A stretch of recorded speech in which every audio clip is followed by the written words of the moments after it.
Yes, I do, Charlie, but let me tell you, that's the wrong question. Okay, what's the right question? How do you feel?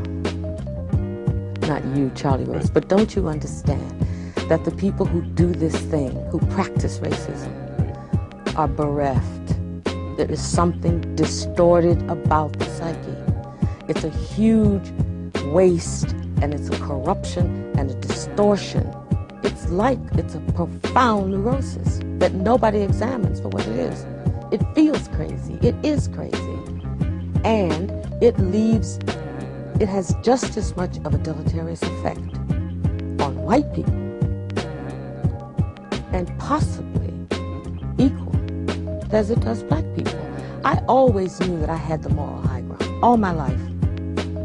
I always thought those people who said I couldn't come in the drugstore and I had to sit in these funny places, I couldn't go in the park. I did. And I thought they knew that I knew that they were inferior to me morally. I always thought that. And my parents always thought that. You said your father was racist because he always felt like he was superior. That's right. He always felt superior. And that was a form, of defensive racism.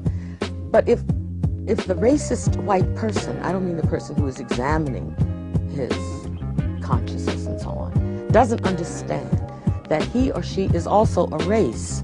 It's also constructed. It's also made. And it also has some kind of serviceability. But when you take it away, I take your race away. And there you are, all strung out. And all you got is your little self. And what is that? What are you without racism? Are you any good? Are you still strong? Are you still smart? You still like yourself? I mean, these are the questions. It's part of it is, yes, the victim, how terrible it has been for black people. You don't like that. I'm not a victim. I refuse to be one. And the victim is the other person who is morally inferior. And that's a serious question. On to of course. Racism. If you have to hold, that's for right. his or her own self-esteem and definition. If you can only be tall because somebody's on their knees, then you have a serious problem.